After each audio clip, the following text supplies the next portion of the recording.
বলিউডের আছে শাহরুখ খান, সালমান খান, আর আমাদের দেশের ঢালিউডের আছে লাভার বয় জায়েদ খান। কি চিনতে পারলেন না? এই মোশাররফ ভাই একটু বলেন তো কে এই জায়েদ খান?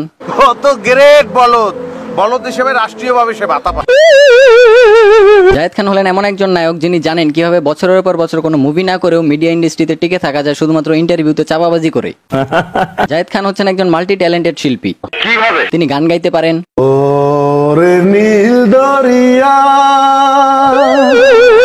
আমায় দে রে দে ছাড়িয়া, তিনি নাচতেও পারেন।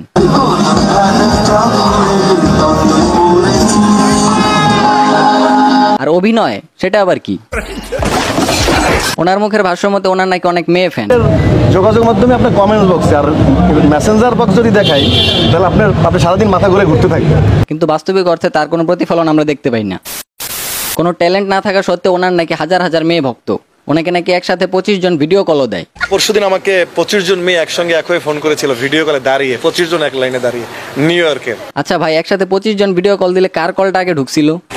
তার এতই মেয়ে ভক্ত যে আমেরিকা থেকেও তাকে নাকি বিয়ের অফার দেয়। না, আমি আসলে আমেরিকায় বিয়ের অফার প্রথমবার যখন গিয়েছি তখনও পেয়েছিলাম। আমি বিশ্বাস করি না। ভাই আপনি নাকি সালমান খানকে ফলো করেন? না, এটা আমার পছন্দের জিনিস, একই রকম মিলেই যেতে পারে। কাউকে তো ফলো, আমার ব্যক্তিগত জীবন। তাহলে এটা কি? আমি আসলে প্রচন্ড পরিমাণ কিন্তু আরেকজন মানুষকে খুব ফলো করি, যার সাথে আমার ব্যক্তিগত সম্পর্ক আছে, সালমান খান। জায়েদ খান এই পর্যন্ত 15 থেকে 17টার মতো মুভি করেছেন, কিন্তু আমি নিশ্চিত আপনিও আমার মতো তার কোনো মুভিরই নাম জানেন না। কারণ কি জানেন? কারণ তার দুই একটা মুভি ছাড়া বেশিরভাগ movie super duper blockbuster flop. ওনার টেনে টুনে হিট সিনেমার মধ্যে একটা হচ্ছে অন্তর্জালা, যেটা একটা তামিল সিনেমার কপি, আর একটা হচ্ছে দাবাং। ভাইজান সালমান খানের এত বড় ভক্ত যে শুধুমাত্র সালমান খানের মুভি থেকে ওনার চুলের কাটিং কপি করে নাই, মুভির নামটাও মেরে দিছে, যদিও এই মুভির দাবাং নামের সাথে সিনেমার কোনো মিল নাই।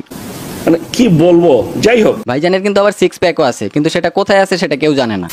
আচ্ছা ভাই, বিয়ে করবেন কবে? মানে পরে করা যায় এতই ভালো আমার মনে হয়। হাতে একটাই তো আছে, আর এটা করলে আসলে জনপ্রিয়তা অনেকখানি হ্রাস হয়ে যায়, আমি দেখেছি। কে বলছে বিয়ে করলে জনপ্রিয়তা কমে যায়? তোর মাথা নষ্ট। সালমান শাহ, মান্না ওনারা তো বিবাহিতই ছিলেন, কই তারা তো জনপ্রিয়তার তুঙ্গে ছিলেন। আসলে কি জানেন, অভিনয় শিল্পী হিসেবে জনপ্রিয়তা পাওয়ার জন্য অভিনয় জানা লাগে। ভগিচগি কথাবার্তা বাদ দিয়ে সত্যি করে বলেন যে বিয়ে কবে করতেছেন? একটাই বিয়ে করবো এবং সেটা আপনাদেরকে জানিয়ে ঘটা করেই করবো ইনশাআল্লাহ। আচ্ছা, আপনার বিয়ের দাওয়াত খাওয়ার অপেক্ষায় রইলাম। ওকে। আচ্ছা ভাই, আপনি জীবনে প্রেম কয়টা করছেন? এটা হচ্ছে হিসাব নেই, অসংখ্য। ও আচ্ছা। ক্যান্সাস আমেরিকা একটা অঙ্গরাজ্যের ক্যান্সাস থেকে একটা মেয়ে ওপেন ফেসবুকে আপনারা দেখেছেন লিখছে লাভ জায়েদ খান লিখে একটা বড় ছবি পোস্ট করেছে আমার। ভাই শোনেন, যেসব মেয়েরা আপনার বিয়ে করতে চায় হ্যান বলে, এগুলো আসলে আপনার সাথে ওরা মজা নেয়, আর আপনি সেই মজাগুলোকে একটু বেশি সিরিয়াসলি নিয়ে নিতেছেন। আচ্ছা, আরেকটা কথা শুনলাম আপনার মেয়ে ফ্যানরা নাকি কনফিউজড, কিন্তু কেন? কনফিউজ যে আমি একবারে দেশ ছেড়ে যাচ্ছি কিনা, সেজন্য তারা কনফিউজ। ওহো না ভাই, এই কাজটা আপনি ভুলেও করেন না। আপনি দেশ ছেড়ে আমেরিকা যায়েন না, নইলে দেশের মানুষ আবার বিনোদনের অভাবে রাস্তায় নেমে বিক্ষোভ করবে। কেন? আসলে আপনার মতো দুই একটা নায়ক মিডিয়া ইন্ডাস্ট্রিতে থাকা দরকার, যারা মুভি না করে শুধুমাত্র ইন্টারভিউতে চাওয়াবাজি করে আলোচনায় থাকবে সব সময়, আর পাবলিক তা দেখেই বিনোদন নিবে। যাই হোক, আজকে ভিডিও এই পর্যন্তই। সবাই ভালো থাকবেন, ভালো রাখবেন, ভালোবাসবেন। Good bye.